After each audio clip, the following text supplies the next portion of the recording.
Hi guys!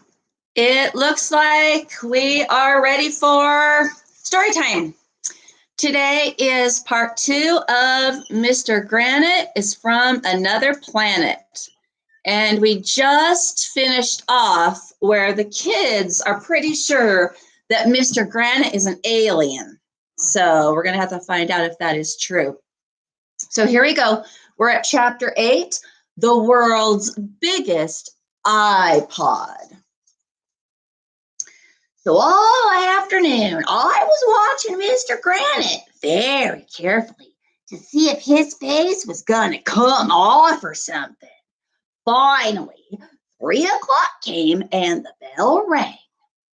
Any questions? Mr. Granite said as we got our stuff out of our cubbies. Yeah, are you going to destroy our planet? I asked. And will you peel your face off? Well, don't be silly, replied Mr. Granite. Once we got outside, me, Michael, and Ryan raced to the bike rack. Andrea and Emily were already there. How will we find out where Mr. Granite lives? Asked Emily. We should drop pieces of candy on the ground, said Ryan. That's what the boy on ET does. Dudes, I'm not wasting my candy, I said. We should stalk Mr. Granite, suggested Michael. You mean we should hit him with some celery? I asked. Dude, what good would that do? No, you dumb head, said Andrea. Stalking means...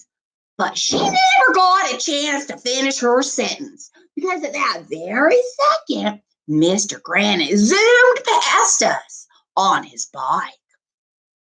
Look, said Ryan, there he goes. So we all hopped on our bikes and followed Mr. Granite, being careful not to let him see us. Maybe Mr. Granite will make our bikes fly, said Ryan. That's what E.T. did. Will you forget about E.T. already? Michael told Ryan. Finally, Mr. Granite turned into a driveway. Well, I don't mean he became a driveway, because that would be weird. But he rode his bike up into the driveway next to a house. There was a big white box in front of the garage, and it had the word pods on it. Hey, check it out, I told everybody. Look at the size of that iPod. Mr. Granite lives in an iPod. Man, I said, how many songs do you think would fit in that iPod? It's not an iPod, you dumb heads, said Andrea. It's one of those big storage boxes. It says pods. Oh. It made sense that Mr. Granite lived in a pod because I saw this movie called Invasion of the Body Snatchers. It had these pod people who looked like humans, but they worked secretly to spread more pods until they could replace the entire human race. And it was cool. Anybody who lives in a pod has to be an alien, I said.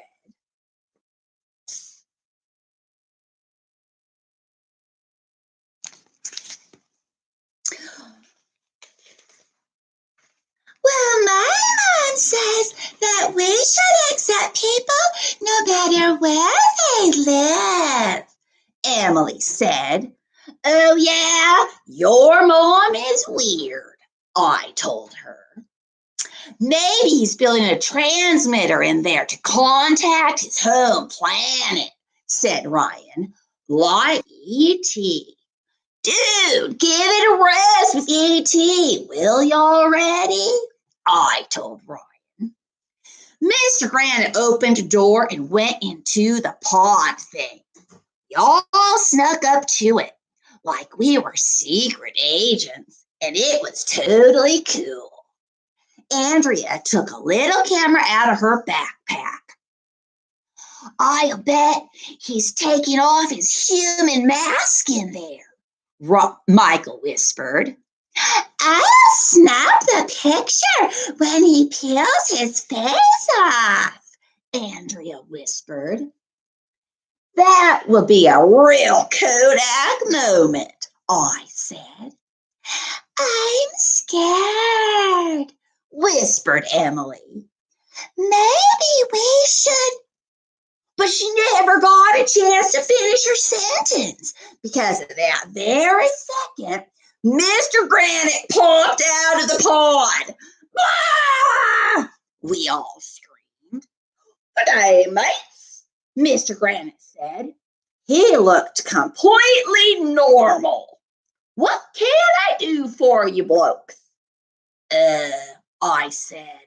We were just wondering if you trim your nose hairs. What? You followed me home to ask me if I trimmed my nose hairs? Asked Mr. Granite. Well, actually, we want to know, where were you born? Asked Andrea. Well, I came from Neptune, said Mr. Granite. Wow, we all said, which you know is Mom upside down. So it's true. Mr. Granite really is from another planet. Yes, he continued, Neptune, New Jersey. Then my parents moved to Australia. Oh. Chapter 9, Tattletale. I didn't believe for a minute that Mr. Granite was born in New Jersey. He was an alien from another planet for sure. And even though we didn't have a picture of him peeling off his face, we decided there was only one thing left for us to do. We had to tell Mr. Klutz. The next morning, we all met at school early to go to Mr. Klutz's office. When we got there, he was wearing one of those weird square hats we had to wear when we had graduation. And he was sticking his head out the window. Dude, why are you sticking your head out the window? Ryan asked. Oh, excuse me, said Mr. Klutz, pulling his head back inside. I had to sharpen my pencil. What? You have a pencil sharpener outside your window? Asked Michael. No, I was just gathering solar energy to power my pencil sharpener, Mr. Klutz told us. See? This cap has a solar panel in it. It was Mr. Granite's idea. Mr. Klutz showed us how to sharpen a pencil with a solar-powered pencil sharpener, and it was totally cool. We wanted to talk to you about Mr. Granite, said Ryan. I'm all ears, Mr. Klutz said. You are not, I told him. You have eyes and a nose and a mouth, too. It would be weird if you had all ears.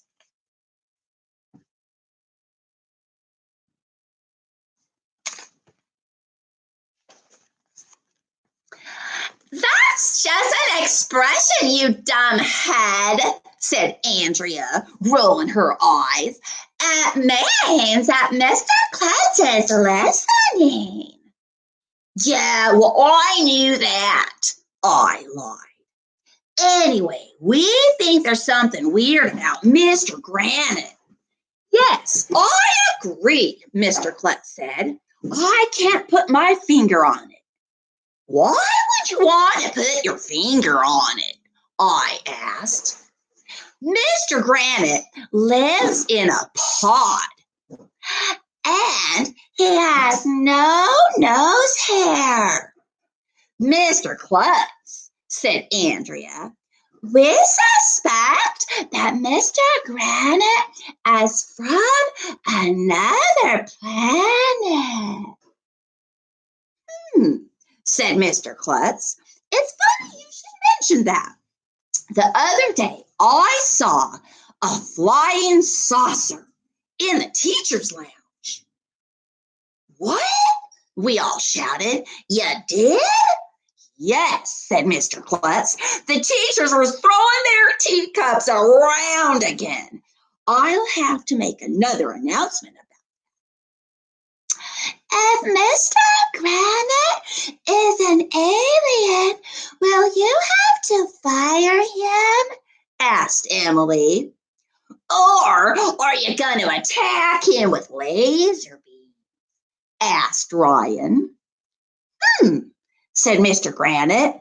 This has never come up before. I'm not sure aliens from other planets are allowed to teach third grade. I'll have to check in with the Board of Education. I'll have to check the rule book. Yeah, I'm Board of Education too, I said. In the meantime, said Mr. Klutz, let's all keep our eyes peeled. That'll probably hurt, I told him. Can't we just watch Mr. Granite instead? Okay, let's do that, he said. I want to know everything about him. I want to know what makes him tick. What? Mr. Granite ticks? I asked. Maybe there's a clock inside him, like the crocodile in Peter Pan. Or maybe there's a bomb inside him, Ryan said. Mr. Granite swallowed a bomb, said Emily. We've got to do something. Yeah, like run for your lives, shouted Neil, the nude kid. And we all went running out of Mr. Klutz's office.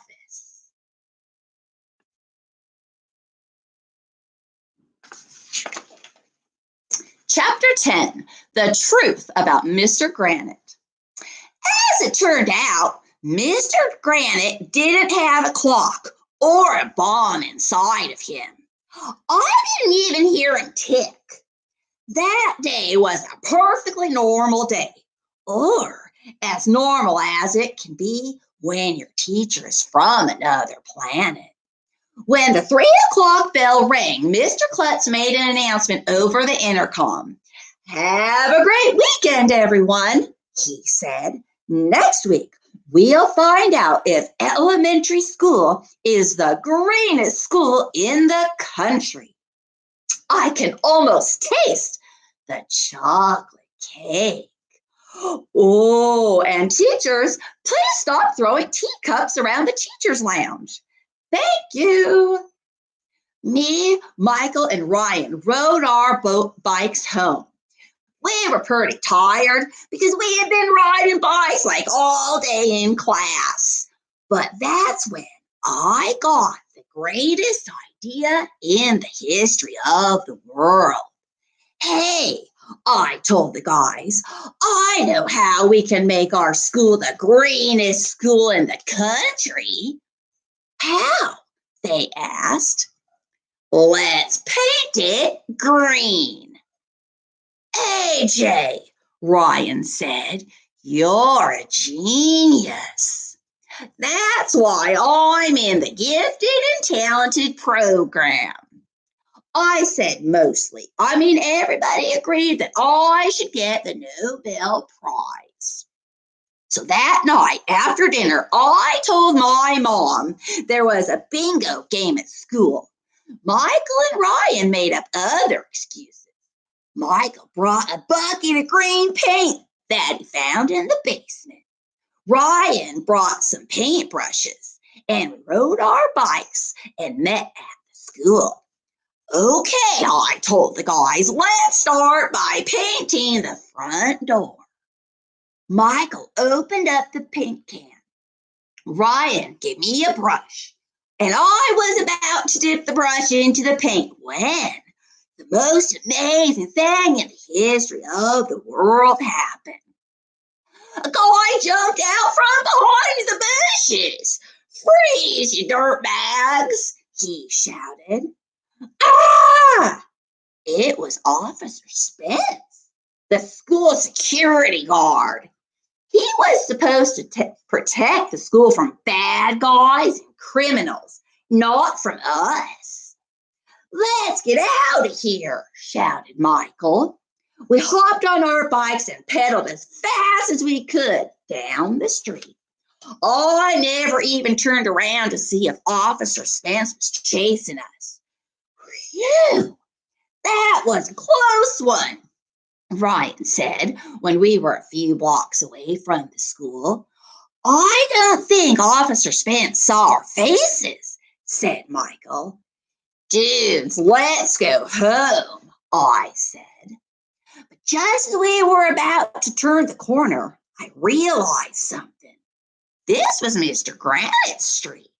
Hey, let's go over to Mr. Granite's house, I suggested.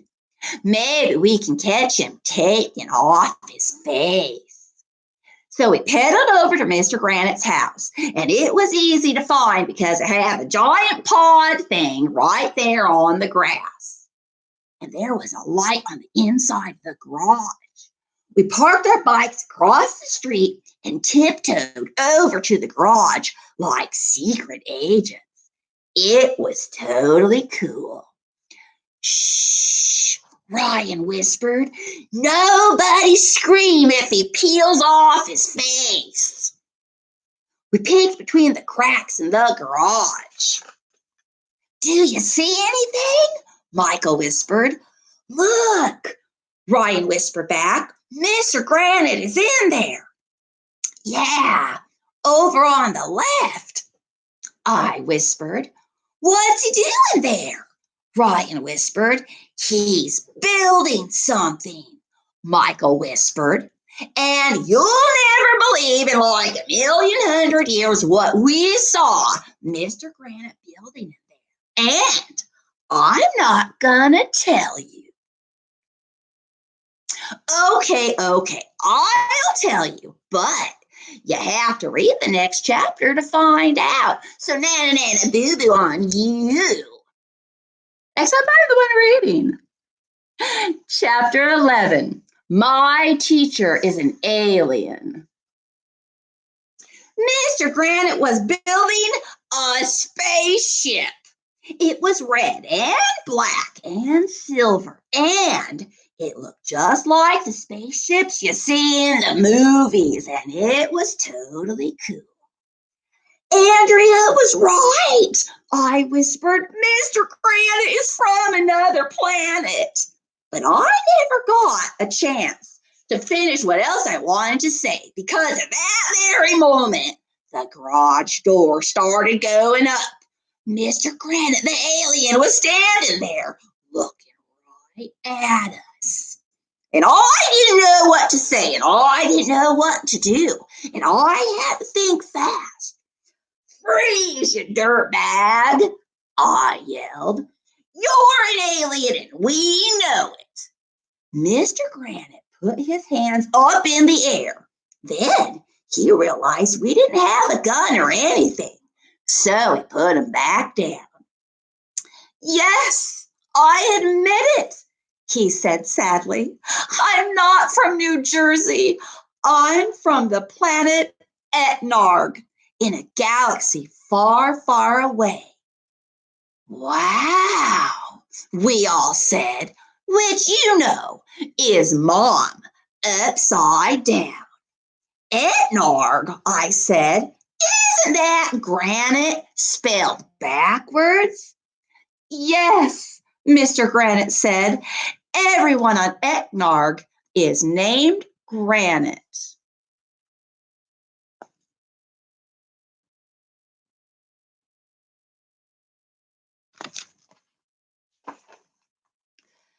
Doesn't it make things confusing when everybody has the same name?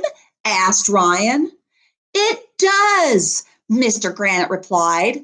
I was sent to Earth to help you stop global warming and to come back with some new names for our people. Now my work here is done and I must return to Etnarg. My spaceship is finished. I just need some rocket fuel so I can blast off. Wait a minute, Michael said. How do we know you're not just yanking our chains? Prove that you're an alien. Yeah, I said, let's see you peel off your face. Well, okay, Mr. Granite said as he put his hands under his chin. And I covered my eyes with my hand because I wanted to see Mr. Granite peel off his face, but at the same time, I didn't want to see what was underneath. What if it was scary? So I covered my eyes, but I opened my fingers so I could look between them. Mr. Granite pulled at his neck and the skin started to come loose. Then he peeled off his entire face, and you'll never believe in like 1,100,000 years what he looked like underneath. He looked exactly the same. Hey, Ryan said, that face looks just like the one you peeled off. It never hurts to have an extra face, said Mr. Granite. Even though Mr. Granite's peeled off face looked the same as his regular face, it was still cool. Please don't tell Mr. Klutz, Mr. Granite said. Our lips are sealed, I told him, but I mean not with glue, because that would be weird. Chapter 12, Sad, Sad News. And I couldn't sleep that night. All I could do was think about Mr. Granite. What if he was lying? What if he really came here to take over our planet and turn us into killer zombie robot slaves? Because stuff like that happens like all the time, you know. I wish I had been able to buy one of those laser beam pens at Staples. Maybe Mr. Granite was just pretending to be nice so it would be easier for him to take over the world.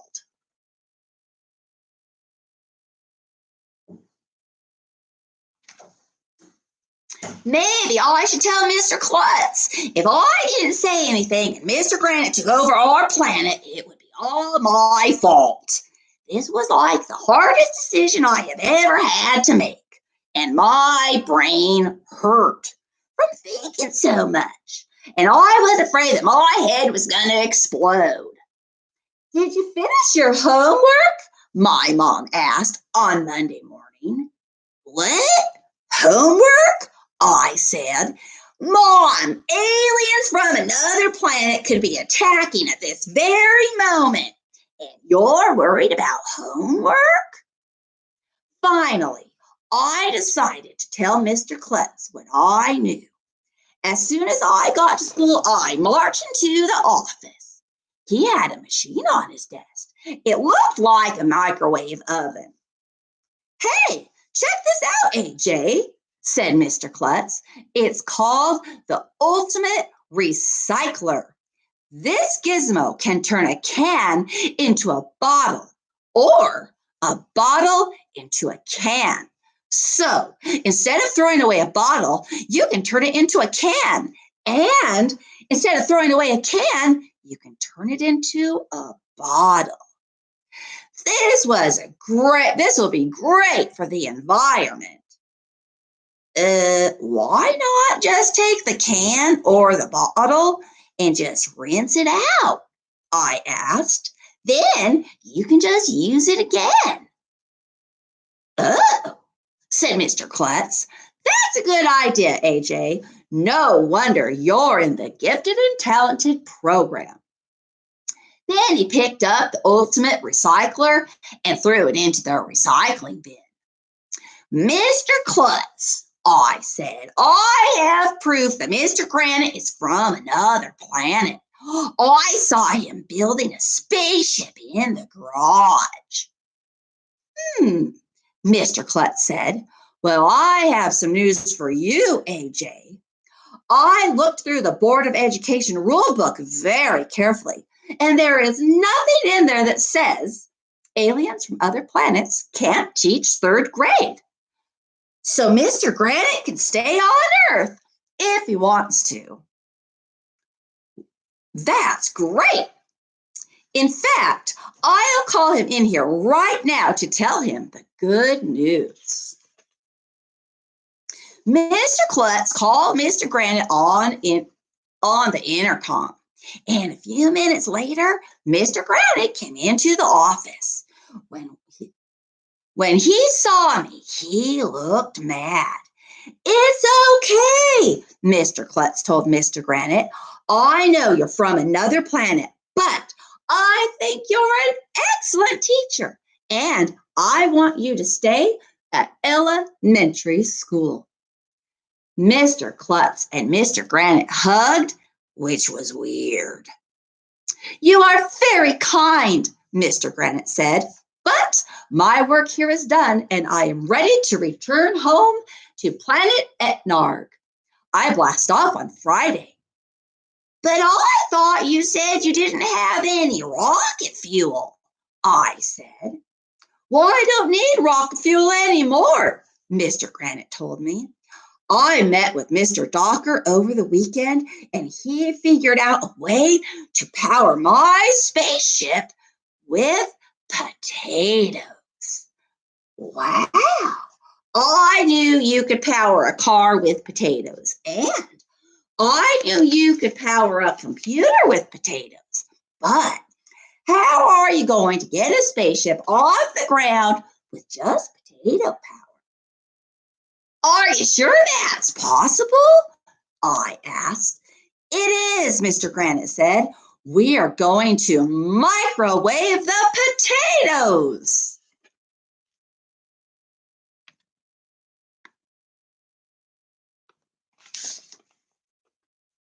Chapter 13, Saying Goodbye to Mr. Granite. At 3 o'clock on Friday, the school secretary, Mrs. Patty, made an announcement that everybody had to go to the all-purpose room. And when we got there, Mr. Klutz was up on the stage. He was holding a piece of paper. I have big news, Mr. Klutz told us. What? Mr. Klutz has a big nose? I whispered to Ryan. Hey, are we the greenest school in the country? Asked Neil, the nude kid. No, we came in second place, Mr. Klutz said. And everybody groaned, because that meant we weren't going to have a chocolate cake party. Second place? Michael asked. How could any school be any greener than ours? Well, said Mr. Klutz, the students at one of the other schools actually painted their school green. Too bad we didn't think of that. And I looked at Ryan, and Ryan looked at Michael, and Michael looked at me. So what's the big news? Asked Neil, the nude kid. The big news is that we received a letter from the President of the United States, said Mr. Klutz. Wow, we all said, which you know is Mom upside down. I stuck my tongue out at Andrea because she had thought it was a dumb idea to write the president. And then Mr. Klutz read the letter. Dear students of elementary school, Thank you for the nice letter. I just wanted to let you know that I do not have a nose attached to my foot. Sincerely, the President. It was cool to get a letter from the President, even if the letter made no sense at all. I have one more big piece of news, Mr. Klutz told us. Our third grade teacher, Mr. Granite, is from another planet called Etnarg, and he is going home today. So we're going to have a going away party with chocolate cake. Yeah, everybody yelled, and we all went out into the playground where there was the biggest chocolate cake in like the history of the world. Everybody was out there, even Jackie Mackey. Mr. Brad cut the cake and Mrs. Jaffe passed out the pieces to everybody.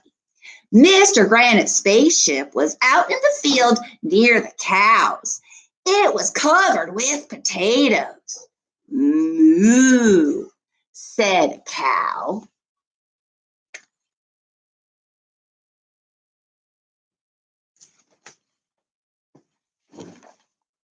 We stuffed our faces with so much cake that I thought I was going to throw up. It was the greatest day of my life. After we finished, Mr. Granite put on a spacesuit and we went over to say goodbye to him. It was really sad. I'm gonna miss you, the kids said to Mr. Granite. And I'm gonna miss you too, kids. But when I get home, I'm going to name my Etnarg friends AJ, Andrea, Ryan, Emily, Michael, and Neil. We'll miss you so much, said Andrea. I hope that after I'm gone, Mr. Granite told us, that you will keep saving energy and living green. Oh, we will, we all shouted. Everybody was sad to see Mr. Granite go, and Emily cried, of course. So did some of the teachers. Mr. Granite waved to us as he climbed into the spaceship. Everybody gathered around. Mrs. Yonkers went over to her computer and announced the countdown. 10, 9, 8, 7, 6, 5, 4, 3, 2, 1, said Mrs. Yonkers. Begin microwaving the potatoes. Our science teacher, Mr. Doctor, flipped the switch, but nothing happened for like 1,100,000 seconds. But then there was a little ding sound, and then steam started pouring out of the potatoes. The whole field smelled like baked potatoes. Slowly, the spaceship began rising off the ground. Liftoff, yelled Mrs. Yonkers. We have liftoff. That's when the most amazing thing in the history of the world happened. One of the cows must have liked the smell of baked potatoes because it came running over to the spaceship. The cow bumped right into it. The spaceship was going off crooked. Houston, we have a problem, shouted Mr. Docker. The spaceship zoomed to the left, and then it zoomed to the right, and it was zigzagging back and forth in the sky over our school. Abandoned ship, shouted Mrs. Yonkers. Just then, the door to the spaceship opened, and Mr. Granite jumped out. A parachute opened up, and he floated back to Earth. Well, he almost floated back down to Earth, but on the way, his parachute landed on a windmill, and the ropes got all tangled up.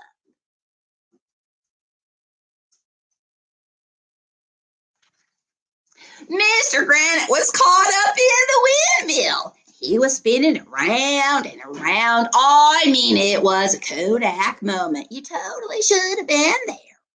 Meanwhile, Mr. Granite's spaceship crash landed in the field across the street from our school, and it exploded. Pieces of baked potato went flying everywhere. It was totally cool, and we got to see it live and in person. Well, that's pretty much the way it all went down. The windmill finally stopped turning, and the teachers were able to get Mr. Granite back on the ground again. You know, maybe Mr. Granite will build another spaceship, or maybe he'll stay on Earth and be our teacher. Maybe Andrea will stop recycling her toilet paper and put her head in a paper shredder.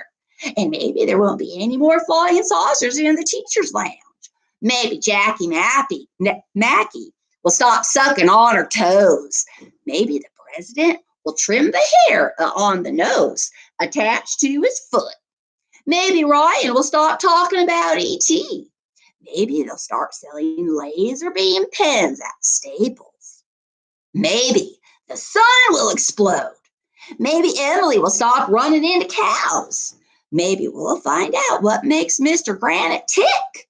Maybe we'll be able to hear words like naked and Uranus without giggling. But it won't be easy.